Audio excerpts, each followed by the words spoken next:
টলিউডের অন্যতম জনপ্রিয় অভিনেতা তাপস পাল সাদা কালো ফ্রেমে বারে বারে তিনি সকলের নজরের কেন্দ্রে জায়গা করে নিয়েছিলেন। কোথাও গিয়ে তাঁর স্নিগ্ধ রূপেই মন ভিজেছিল আপামর বাঙালির। সেই তাপস পালের ক্যারিয়ার শুরুর সময়টা ছিল বেশ মজার। তখন সবেমাত্র অভিনয়ের কাজ শুরু করেছেন তাপস পাল, সেভাবে চর্চার কেন্দ্রে জায়গা করতে পারেননি। তখন সোশ্যাল মিডিয়ার দৌরাত্ম্য এতটা ছিল না, যার ফলে পরিচিতি ছড়িয়ে পড়েনি সেভাবে। অভিনেতা হিসেবে প্রচারও হয়নি জায়গায় জায়গায়। তখন চন্দননগরে আর 5 জনের মতোই সময় কাটাচ্ছিলেন তিনি। প্রথম 5 ছবি তিনি এভাবেই করেছিলেন, ছাপোষা জীবনযাপন করতেন। এক সাক্ষাৎকারে তাপস পালকে বলতে শোনা যায়, তিনি তাঁর বন্ধুদের সঙ্গে গল্প করতেন, ঘুরতে বেরোতেন, সাইকেল চালাতেন। একদিন এক বন্ধু তার থেকে জানতে চেয়েছিল তিনি অভিনয় করছেন কিনা। হাসি মুখে তা অস্বীকার করে গিয়েছিলেন তাপস পাল। তবে বিষয়টাকে ঢেকে রাখা যায়নি খুব বেশি দিন। দাদার কীর্তি ছবিতে অভিনয় করে জনপ্রিয় হয়ে যান তিনি। সর্বত্র ছড়িয়ে পড়ে তার পোস্টার। তা দেখেই সকলে জানতে পারেন যে তিনি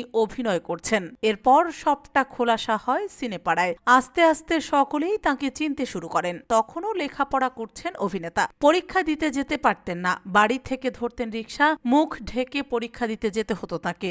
এই ছবি তাকে এভাবেই সকলের কাছে জনপ্রিয় করে দিয়েছিল। কেবল এলাকাতেই নয়, গোটা বাংলায় তখন তাপস পাল নতুন মুখ, নতুন ভালোবাসা, নতুন অভিনেতা। টলিপাড়াতেই তাঁকে নিয়ে শুরু হয়ে যায় জল্পনা। আসতে থাকে একের পর এক কাজের প্রস্তাব।